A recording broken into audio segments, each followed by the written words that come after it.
Hello, everyone. So hopefully BeLive has fixed all their bugs and stuff, because the last time we did this, it just froze in the middle. Yoel, you here? Check. Yeah, sure, baby, I'm here. So for anyone who doesn't know, Yoel, who's over this guy right over here, we met actually through Snapchat. We've known each other for over a year. Yoel is a professional in Google, Waze, and LinkedIn ads. And right, I guess. You guess? Yes. And we're going to cover today the topic of lowering CPC and CPM. So as we were starting this live, we actually had a debate about this, because the difference for Facebook and for Google is that both of them have relevance scores. So the Google relevance score, as Yoel will explain in detail here, the relevance score from Google is actually the number that Google gives first. And then based on that, you can say, okay, let's tweak it. Let's fix stuff up. Let's see what we could do. Facebook is actually the opposite. Facebook shows you the CPM, the CPC, the conversion rate, and then based on those numbers, spits out a relevance score. So as opposed to, which we've talked about a lot through a lot of these live videos, what I do first is I look, how do I maximize the conversion rate? How do I maximize the leads? How do I find the right people? Then once I'm doing that, now we can turn around and say, okay, how can I lower the CPM, the CPC, based on the fact that I already know the people that are really great are actually being targeted. So Yoel is going to tell us how Google's actually the exact opposite. First, you have a relevance score. Now you can say, okay, based on the relevance score, I want to get it to go up. I want to get it to go down. Obviously, you always want it up. I don't think you'd ever want a lower relevance score. And then based on raising the relevance score up, you will then expect to have a lower CPM, lower CPC, and be able to get more conversions for a lower price. So meanwhile, before Yoel starts, I'm going to share this video on my right now personal page. And anyone who's watching, please jump in and also share it on their page, because as we spoke about a lot, sharing a live while it is live is the best juice to get the most organic reach. So if everyone who's watching this, take a leap of faith here and assume that this live will be good, much like the other ones, and share it on your timeline, and hopefully your friends will enjoy it as well. It is Sunday, 4 p.m. Whatever happened to sharing is caring? People don't say that anymore. Two legends. Thanks, man. Don't say that anymore. I know, they don't. That's what we need to find. We need to come up with a new rhyme. If anyone has any ideas, let us know. Yeah, get in the comments and tell us. The Posting is boasting. How's that? Do this all day, but drive people crazy. All right. Are you ready to go? Are you all shared up? 1 second. Sometimes when you think for a second, it reminds me of still tea. Yeah. I always forget. It always gets cold. Okay. Shared. Okay, great. So Omer says 2 legends. Like, get that up on there. Check that guy out. Thank you, Omer, for jumping in so early. Do you know Omer? Yeah, great time. Yeah. Organized Geek Time. That's right. Okay. Another conference coming up. You're ready. We already have David up in here. Thank you for the like, David. What's up, D? All okay. right. So why don't you start by just explaining relevance score on Google, since I gave a little. Well, first, it's called something else. It's called quality score. Quality score. But relevance score is really, it's probably maybe even a better word to use in a sense. So because it's mostly Google text ads, it's text, so Google can read it, right? And if you do SEO, you also know that Google can't read what you're saying in your video, like right now.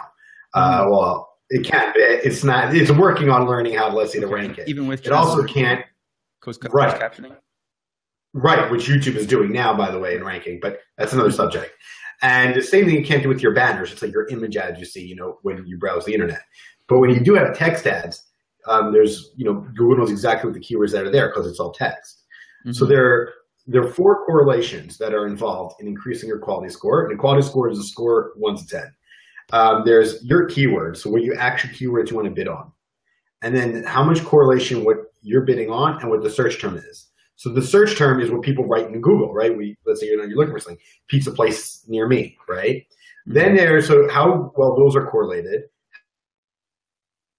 Text in your ad, and then how well the text in your ad, the keyword, the search term, is correlated to the actual text on your landing page. Those four things is what makes up the correlation between them is the quality score. And so just review them this again. is something for about 2 seconds. So just again, keywords, the keyword which you enter, right? You want it to match it with what people are searching for, the search term. You want the correlation between that, so the keyword and the search term, with the texting that you put in the ads that you write, and with the text that's on your landing page on your website. So if those are correlated, that helps your quality score. Is there four? Now, unlike Facebook, well, keyword and search term, they're two different things, but they're kind of the keyword you put in like one grouping, but four things. Okay. Right. Now, Facebook, you need to make sure the correlation, you work backwards, right? First you build ads, and then you want to optimize, and you want to work back on bringing the CPC or CPM, right? Cost per click or the cost per 1,000 impressions down. Yeah. On Google, you regularly why it's so important in a moment. But in the beginning, when you make your ads, you got cut off again. So it's really important. Are people getting the same thing as me, that Yoel's getting cut off, or is Yoel actually getting cut off? I'm not sure. I keep on, you get a few lags every few seconds. So I just want to confirm that it's actually happening and it's not just my imagination. And then you don't need to repeat it for me. All right. Okay. But anyway, so, try that again. All right. So I'll recap it in a bit. So we want to go back a few seconds before that, right? We want the correlation between the keywords, the ads, and the text on the page. And what we want to do is we want to have from the very beginning, when you create your ads and your campaigns and your ad groups and your keywords, you want to have in mind to keep the correlation. So it's really important is to segment your campaign into ad groups.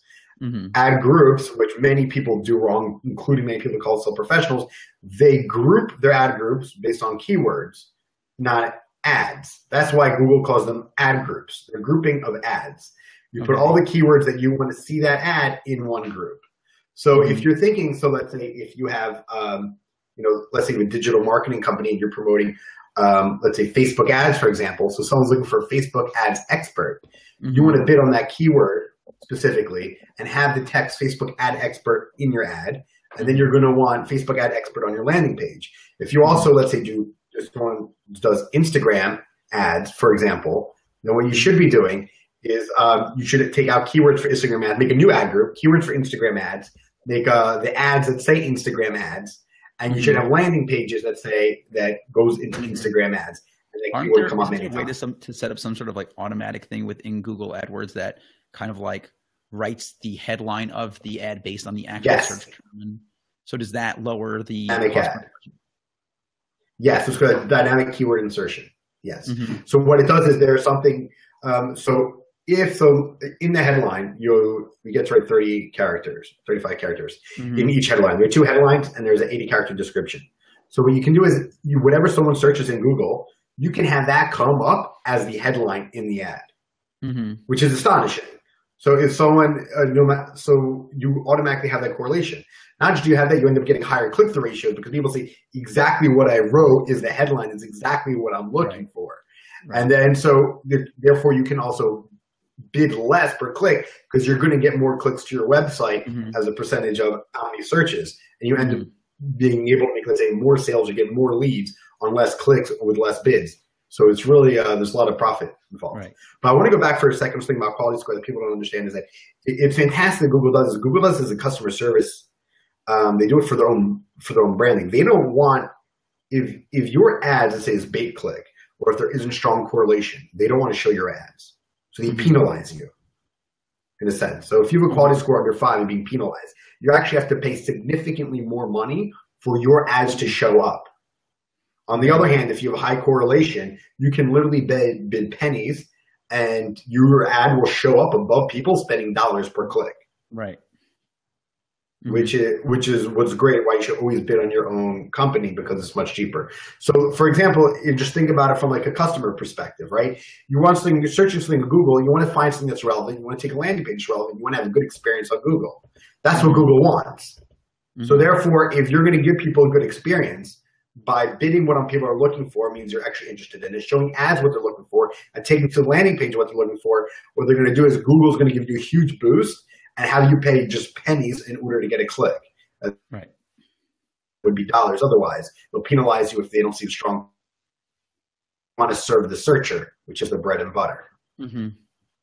So now if you've already created ads and you're seeing whatever results, good, bad, anywhere in between. So what are some tips that you use for yourself to to dramatically decrease? You used the word epically when we were coming up with a name, but I still I'm not sure if that's actually a word. So dramatically. Which is why we should use it. Dramatically decrease the cost per impression and click. Right. So the first thing, so I use some tools, some software and SaaS that I pay money for that helps me review these and finds the leads. But if not, I mean, you can go and do it yourself. It'll just take longer if you're just managing your company. You don't need, you can take the time to do it yourself. So the best way actually to go is quality score is only set at the keyword level. So I would go to a campaign by campaign or ad group by ad group, and you can organize, make sure you add to the columns quality score, and you can sort them, lowest to highest, and see which ones are lowest and highest. Take a note of the keywords that are lowest in each ad group. Go straight into the ads. See if those keywords are showing up in the ads. If you're very happy with your ads and those keywords aren't showing up in the ads, then take those keywords, make a new ad group with those keywords, and make special ads that reflect those keywords. Right. And so there where you find break it down for people who don't spend a lot of time in Google ads. So for example, just on Facebook, the hierarchy of ads is campaign, ad set, ad. So when designing a Google ad, what's the hierarchy? You choose go through the steps of, so that it's actually reversed. So it's not right. First you take a look at the keywords because this is what you want to bid on, right? You want your ad to show under these circumstances. I'm saying when you're actually then designing you go and make ads of Google. Through Google. Right. Okay. Right. Well, I write everything on paper when I create a campaign from scratch to make sure everything follows through. If not, it's easy for me to mess things up. Things fall through the cracks. So start with your key. Start with like Nick, Brandon. And if anyone has any questions, Matt. Yeah. We should ask out. So first you start with what keywords you want to bid on, right? That's the most important thing. Right. Then take those ads, make a grouping of ads based on those keywords. So what people are searching for, and have that in the ads, right? And then what you're going to do is go to the landing page also reflects those keywords. Feel free to make changes. So I'll give you an example. I worked with, there's a legal startup, right? Let's say in Australia. And so each and every city, so we would target just Melbourne, just Sydney. And we would put that in just the keywords. So people are searching for, lawyers, Sydney, whatever, and any kind of special kind of lawyer. And then we'd put those in the ad, the location, and then we'd make a special landing page with each city name. So our quality score would be 8, 9, 10 across the board. And we're paying nothing per click. And we're getting leads in very inexpensively. So you want to keep segmenting your ad groups and your ads. You're picking the keywords. You're creating the ads based on the keywords you choose, and then you're creating landing pages that reflect those same keywords so that you're keeping the relevance score high. And quality score, correct. Quality score high, which should decrease cost per impression and click. Or rather, you only pay per click. Google. Right, it's only CPC, which was great. Only pay people click. That's why the more information you give, better. That's another topic for another time. Yeah, so it's extremely powerful. And like you mentioned, there are other tools like dynamic keyword insertion, where you can just do what people search. Dynamic. Right. Keyword insertion. Some people call it DKI for short, which is different from a dynamic ad campaign, which is something else altogether, but also very relevant. But it's enough of a one. No, I did not. Okay. But now there's one thing. Now remember, if what the person searched, so when you put a dynamic keyword insertion, you put the headline that you want, right? You put the headline that you want in. And then what happens is if their headline will come in based on what their search is. However, if their search is more than the characters that are allowed, it will go to the headline that you chose. I see. So, Google's not going to let, someone searches, 60 characters. They're not going to let that happen. You know what I mean? So it will go to your default what you choose. In the case with, let's say, long tail keywords, wouldn't most of those be, 60 characters is not like a crazy more than 30. Right. Okay. Right. So the dynamic keyword insertion will not be triggered. Wait, this is a tool that's within Google. Yeah, this is Google AdWords. Okay. So what tool do you use for the keyword planning? I use SEMrush and I use Google AdWords, mostly SEMrush. But also another thing is, if you have some budget, it all depends. I mean, on your business. If you're really strong with negative keywords, you add a lot of broad match modifier, and you really go in there like day one, day two, look at the search terms, and that's actually the best way to pick up keywords, because you actually see what people are actually writing in Google, and you can easily add them in as keywords. That's much better than research, because you're thinking, oh, this is what people are searching, and it's, you know, the different matches, phrases. You don't really get the psychology of the searcher unless you cast a wide net.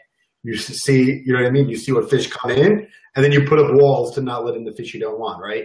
And so that, you know, so you would just spend money in the beginning to learn all this. It's much better long term than all the keyword research and the hours that people put in. Nothing's better than actual, real, raw data. And do you use Google Keyword Planner, or you just use CMR? I do and I don't. It depends on the industry. If I'm totally not familiar with the industry, so I have a client that sells different kind of bonds and financial assets in the United Kingdom. I'm not familiar with their terminology and how people search there, so I would use it. However, if they were financial instruments in the United States or in North America, I would not be using it. That's me and my preference. I think that using your brain is much better for keyword planning. Who does that these days? Right, who does that these days? Right. You can't outsource Google AdWords. It's too high skilled. It's not like SEO. So it jabs out the there. Facebook side, just so that we could really see how different Facebook is from Google. It's actually funny because people say, "Oh, I've done Google ads, so you know, Facebook ads. Anyone can do Facebook ads, no big deal." And it's like totally a different mindset. So in your situation, you're targeting based on the keyword. You're not targeting. I mean, there is a way to target based on interests and stuff like that on Google, but it kind of like doesn't really show up on Google search. It'll show up on dynamic ads on certain websites, right? Well, there are two ways, right? If you have, not dynamic, I mean display ads. Display ads, you can target based on people's interests, and you know this by your browsing history, things that you log in with your email, and you know Google and Facebook know everything about you. There's two targeting. It was rolled out on November 1st of last year, a few months ago. You can target in search based on age and gender. That's it. In search. When it comes to display, quality score, that's irrelevant, because now when people search, right, it's only the intention. However, I have a large tea company that we advertise with, and we've taken out special ads to target for women, and we've removed men as those targeting, and we speak to the woman directly. And then we have some men team. We target men, but that's like 10% of it. Right. But so you can. But in display, you can do people that are actively looking. So if you're looking for new sneakers, right now I'm looking for new running shoes. Google knows that I'm what's called in market. That means I'm in the market to look to buy new shoes, running shoes. No, now because you said it. That's it. Right. Yeah. Describe it, right? And so now everyone will know that, right? I'm looking for running shoes. You can actually target it. And here's actually a great thing for anyone else that does any kind of advertising. If you're in an agency or an ad agency, like Avery or myself, there's actually an in-market called SEO and SEM, search engine optimization, search engine marketing. If someone's actually looking for SEO or SEM services, you can actually target ads based on that. Wow. You can actually target people that are interested and looking into it. Oh yeah, he's awake. He's in Guam. I didn't know that. Guam. But if he's not running those ads, I don't know. He's got his VA on it. Don't worry. There you go. So tell us more about. Okay, so Facebook ads. Facebook is literally the total opposite of all of this. The exact opposite. You could literally be running ads to a group of people, have the most amazing ads, but the people could not care less. I'm just going to drop my name so that people could actually see me. You want your name still there, or you want? Yeah, sure. I don't think it was there at all. It was there. It's been there the whole time. Oh, it is? Okay, cool. It shows up on the top right over there. I don't know how you see it, but I just want people to actually see me. So I'm going to get rid of my name. Everyone knows my name. I'm here every day. So Facebook, you could have the most amazing ads ever. And in theory, if you were talking to the right people, you would sell millions of dollars for pennies in theory, right? But since you're targeting the wrong people, Facebook will just be like, sorry, I'm not sure what to tell you. You just targeted the wrong people, so your ads aren't going to get anywhere. Or you could be targeting the exact right people that would definitely want your service, but your ads suck.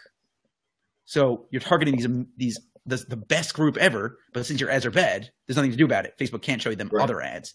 So Facebook wants to fix this, right? So what they've actually allowed you to do is underneath the interest targeting, there's a little checkbox that says expand targeting. So what Facebook does there is they say, you have no idea as an advertiser what the heck you're doing. Most people don't understand what interest targeting actually means. So because of that fact, it means that you are choosing interests that are wrong. They are not the right people to be targeting. And because you're targeting the wrong people, you're actually going to get worse results. So let us, Facebook, do it for you. You click this little checkbox. Yes. So that's the, now, if I need a brand new account, right? I have a brand new business, right? I sell water bottles, right? They don't know yet. I actually have to run the ads for Facebook to learn with on-site conversion tracking, or I guess lead generation. I actually have conversion tracking, and then it takes time for Facebook to know what interests are most relevant or targeting. Is that correct? Yes and no. Because when you create a Facebook ad, which is a totally different system than first picking keywords, then what the ad looks like, then the landing page. Here, first you pick the goal of the ad. Facebook asks you, oh, you want video views? Great. You want impressions? You want engagement? Okay. You want website clicks? So based on that first decision and what you optimize in the ad set. So after you've chosen your goal and you've chosen who you want to target. So underneath all of that, right before you change the ad itself, in ad set, it says optimize for, and then based on what you have chosen as the goal, so it'll give you a few options. So for example, for conversion, it'll say, do you want daily reach? Do you want impressions? Or do you want conversions? When you run a click campaign, it gives you clicks, daily reach, or impressions. When it's video views, it'll tell you you want clicks, video views, or impressions. And I think they also give you daily reach. So you will choose the campaign optimization. Now from there, Facebook can say, oh, you want clicks? Well, out of the million people you've chosen to reach on Facebook, there's a group of 20,000 of them that love clicking on ads. They just click on ads. And you could actually see this. If you go into audience insights within Facebook Ad Manager and you choose your audience, you can go into activity and it will actually tell you how many ads that group of people click per month. So the average is like 18 or something, 18 ads per month that are clicked on. So I've seen ads that I'm running right now to audiences that fit within my clients that are 54 clicks on ads per month, right? Which means that these are people that love just clicking on ads. But like, congratulations, you got a bunch of people to click on your ad, but if they're not converting, who cares how many people they're clicking? Right. So if you're creating ads that optimize for click, even if you have 0 likes on your Facebook page, you have no engagement on this ad, you have no one that has ever bought your product, Facebook will say, oh, you're looking for clicks. Well, we know people that love clicking. We know people that love watching videos. So they're already optimizing to reach those people first based on the fact that they normally click on ads. They normally watch videos. They normally engage with posts. Right. Would you say the same thing? So if you want to do a page like campaign, get people to like your account, would Facebook just serve it to the people that like a lot of pages in short? Yes. Right? Okay, got it. Okay, cool. So would be, when was the next line of that? What's the next line of that theory? They love liking pages. What type of people love liking pages? People who never buy anything. Right. Oh, that's interesting. So running like campaigns is, to me, literally, without exaggerating, the worst investment in your business. Well, wait, I'm totally off topic, but also Facebook ads, but why? Because you're getting people that are never going to be buyers of your product. They're people who are going to like pages. Right. So Mari Smith actually they go wide, not deep. I get it. I got it. So Mari Smith actually talked to Facebook about when one should run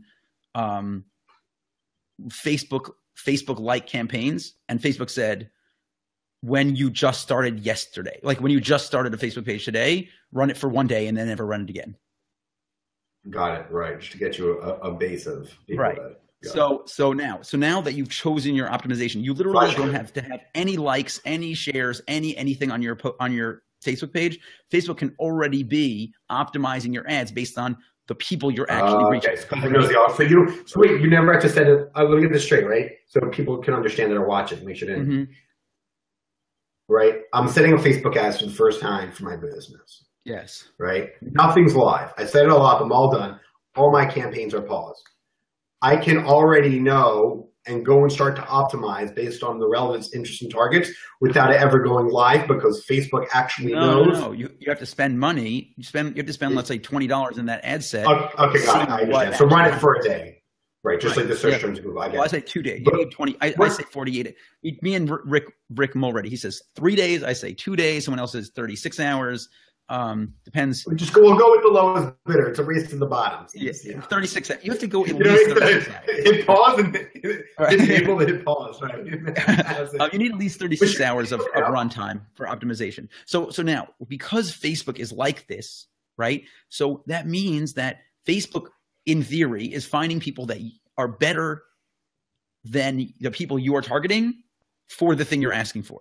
But that doesn't always mean that it's the thing you actually want, because video views are great, but they don't really do anything for you. Like, oh, you have 15 million video views. Great example. I assume you saw the viral video yesterday from SodaStream. Paris Hilton. I haven't. Okay. Well, Paris Hilton was on, talk about a race to the bottom, huh? is now the SodaStream whoever, and she made a video called the Nano Drop, and it didn't mention SodaStream anywhere in the video. They actually made a new Facebook page called Nano Drop. They released the page, I think, 3 days ago. They made the video, and it's basically this whole thing that instead of having to carry around all these big bottles of water, you just carry around this one drop of water, and it's infused with 5,000 times more thirst quenching than a single cup of water. Right? So you drink one sip and it's equal to an entire cup of water, like an entire bottle of water. Right. And that video got 17 million views yesterday. So I assume at this point it's got to be somewhere near 30 million views, right? And then at the end it says, if you want to buy a Nano Drop, go to nanodrop.org. And you go there and there's another video. And that second video is a YouTube video. And that video says, well, I found out that this whole thing was a big fat lie, but if you want to save the environment and you want to have, whatever, buy a SodaStream. Right?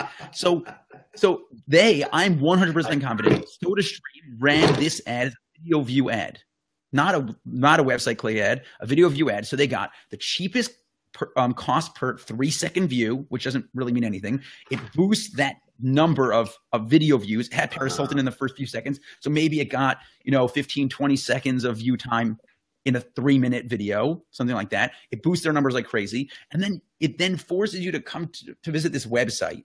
And that second video only has 170,000 views out of the 16 million people. We're talking about 1% of the people that watched that just saw the 3 seconds of the video even came to the site to watch the second video. So that means that 99% of the people that saw that video had zero idea it came from SodaStream.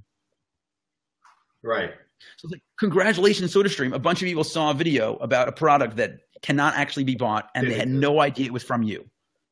Because they optimized for video views instead of optimizing for website clicks, which would have dropped the number of views on the video. They would have, instead of 17 million, they would have gotten, maybe 5-6 million, but they would have driven millions of. Can they remarket that second video though? Let's say put it up on. Well, that's a YouTube video. They could target anyone. No, I'm just saying, can they use that? Whatever. Yes. Download it as a Facebook video, re-upload it, remarket it, and saw the first video. Well, maybe that's what they're doing next week. Maybe. No, but that video is a YouTube video, so they can't turn around and do it next week. If that video would have been a Facebook video, they could have posted it on their page, hidden it on their timeline, because they had 0 likes the day before, so they could have posted it. And then they just embed that Facebook video on their website. And then anyone who watches, 10 seconds of that second video, they can retarget to sell them a SodaStream. Right. Okay, so back to the topic. Okay. So because of this, Facebook is optimizing for the thing you asked for, even if that's not really the thing you want, which most of the time I'll have conversations with clients. Yeah, I want impressions. Okay, we got 1 million impressions, didn't do anything. Well, this is a total failure of an ad, because they didn't actually want impressions. They actually wanted people to buy their product. That's what they actually want. So you'll tell Facebook, I want to optimize for X. They will optimize for that thing and nothing else. Right. So Facebook is giving you the cheapest cost per impression in front of the people that are most likely going to engage or interact with the ad according to what you've chosen. So, well, it's pretty misleading from Facebook in a way, right? Everyone thinks they're. Go on. I'm just saying, like, because what I mean, right? Like, you think, like, oh yeah, I'm going to want to get page likes, and you're really not serving it to people that, let's say, it's just. You know like, why? It's just. You know why? Because I understand. Facebook wants you to think that you're doing really well. I understand. Yep. I understand. Yep. It's the shyster, yes. Yes. I know that. It was actually like him. In any event. So now because of this, Facebook is serving you to the cheapest people to get your thing, but they're not giving you the thing you really want, which is the leads, the conversions, the purchases, the registrations, the thing you really want them to give you. So what you have to do is run ads for, you know what I said, 2 days, 3 days, however many, just to get it started, $20 a day for that 36 to 72 hour period. And then based on that, you're seeing the results you want, which would be conversions, registrations, leads, so on and so forth. And then based on the fact that you're actually seeing those things, now you could turn around and say, okay, now I want cheaper impressions to these same people because I'm actually seeing results from these people and they're actually, you know, getting purchases. So and on what level do you see the relevance? Relevance is on the ad level, which is the lowest level. Okay, got it. Well, no, quality score is shown on the keyword level for. Right, but that's very important because Google. It means that when Google tells you a quality score, there is, you know what to do now, right? There's a clear thing to do. Oh, change my keywords, change my, you know, whatever. When you get a bad relevance score on Facebook, there's nothing to do because you have no idea what the reason is. Is it because I'm optimizing the ad wrong? Is it because I'm targeting the wrong people? Is it because my landing page is bad? Is it because my ad itself is bad? Is it the text? Is it the image? Is it the header? Is it the forms? You have no idea what's wrong because the quality score is at the very end. It's the last thing, like the relevant, right? So let's see if I can recap for people that don't know you as well as I, so they might not follow your train of thought. Well, these people, these 6 people live are probably all your people, not mine. Okay, yours left. So perfect. Okay, so after you make your accounts and you do the right targeting, you take your time, set it all up, let it run for a few days. Then what you do is go in your ad level, go in, let's say, ad group or ad set by ad set, and take a look at the ads and see what the relevance scores are. Under the relevance score in that column, Facebook will actually recommend to you what is very relevant. Facebook gives you all it does is it says, well, think what targeting is relevant. After your ad has gotten over 500 impressions, they will just write a relevance score between 1 and 10 with no other information. Oh, okay. They don't say what targeting is more relevant than the other. They just tell you how relevant this ad is for its targeting. Is that correct? Do they take it a step further like Google? Do they do this is how relevant this ad is to its targeting, to its landing page? No. Just they add it to its targeting. Just give you a number. So so if you think your targeting is very strong, then you should change your ad. If you think your ad's spot on, then you should change your targeting. That's it. I do is yeah, correct. But what I do is I leave nothing to chance, nothing at all to chance. The way I do that is I create every possible ad set, which is where you target the people that you can at the same time. I'm in the single ad campaign where I say, okay, I want, you know, website conversions. I want people to buy my product. So I'm going to say, okay, who am I going to target? In ad set 1, website visitors. Ad set 2, Facebook likes. Ad set 3, friends of likes. Ad set 4, video viewers, right? Each of them are getting their own. And then in addition to them, I'll run some interest targeting in their own separate ad set. So now I've targeted every possible targeting I could do. Then in each ad set, I have a bunch of versions of ad, 40 between either 24 or 48, depending on how many versions of text that I use. Intimidating people. Well, this is the thing I teach. I've taught this. I know you do. Months and months. I have articles. I'm actually planning to write an article now for Social Media Examiner on this topic, how to test this. I'm planning to call it testing with. No, what was it? It's a really great name. I guess we'll just have to go and find out. Yeah, we'll have to. Well, we're working on it. Lisa's working on it. We're getting to it. Okay, so basically the idea is to take the single ad that you have. So on a normal Facebook post, people here are on Facebook right now. You'll see that above this video that you're watching is text. So that text over here is called the text post.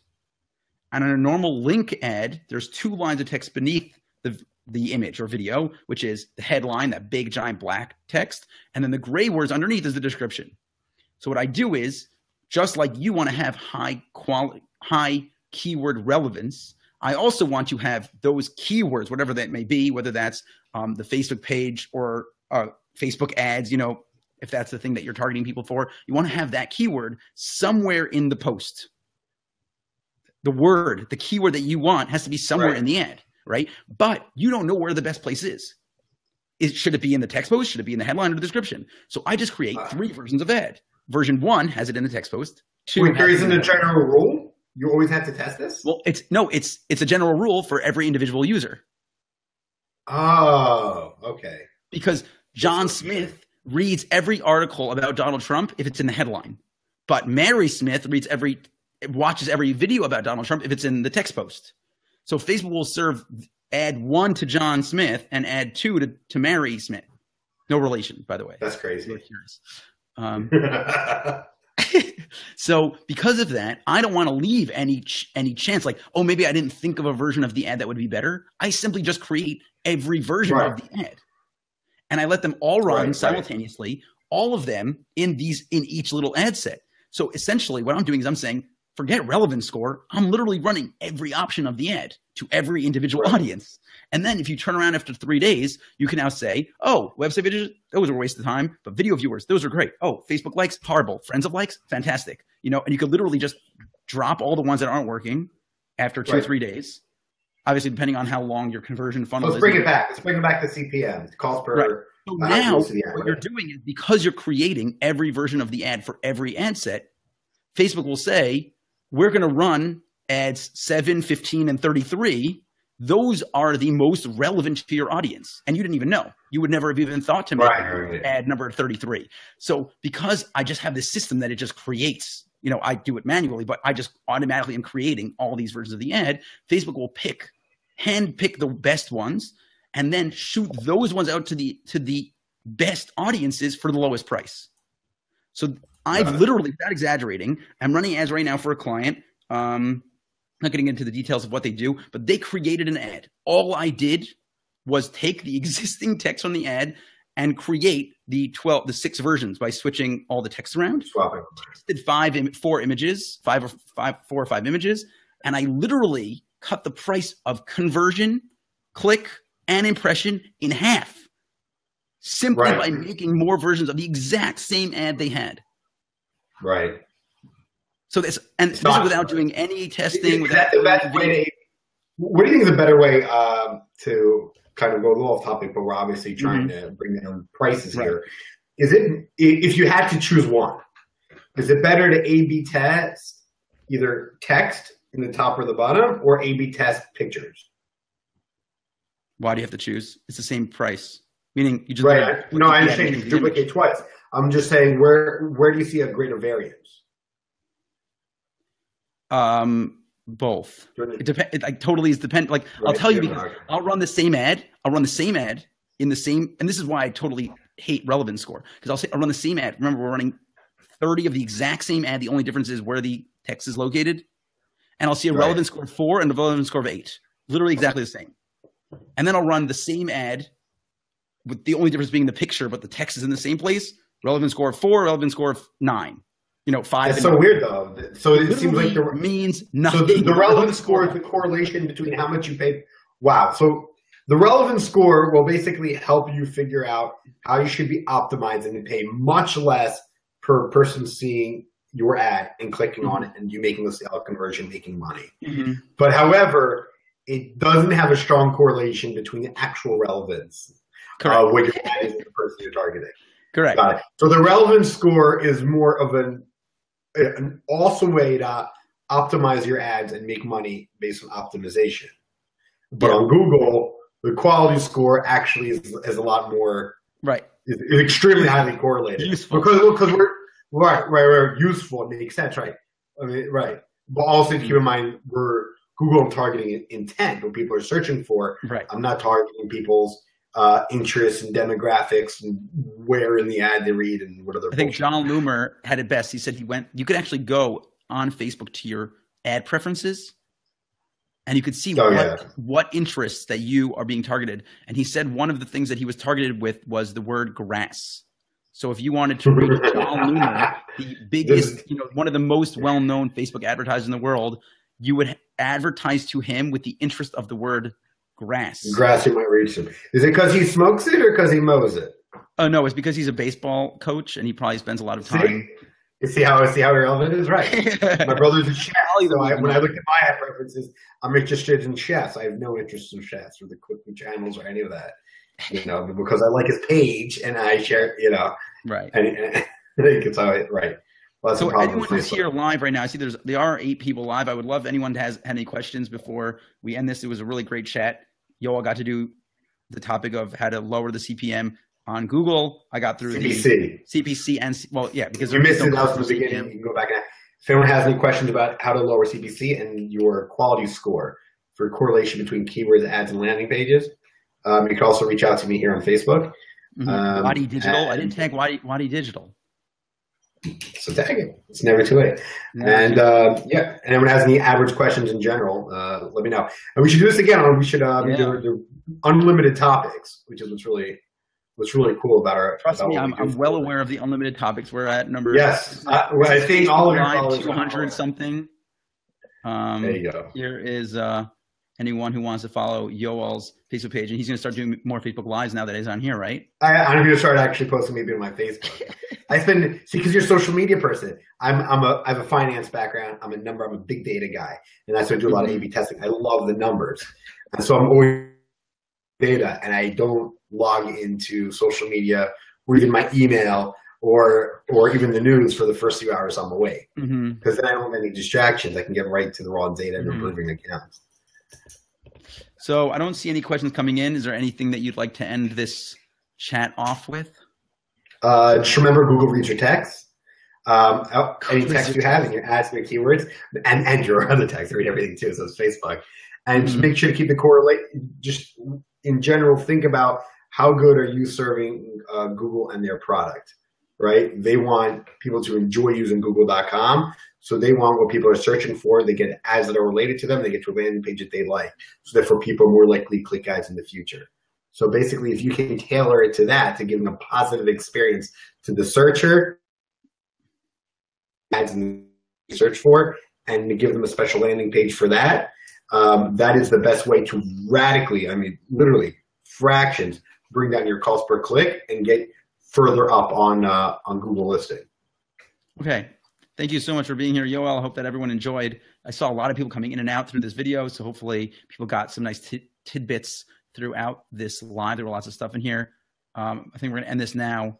Yoel, thank you for being on here. Hopefully we'll get you on again soon. There's plenty more topics where we could debate Facebook and Google ad runs, ad spends. And as always, people who follow Rastack Media, my wife just screamed something from the back room. As always, I will see you in the next video. And we're going to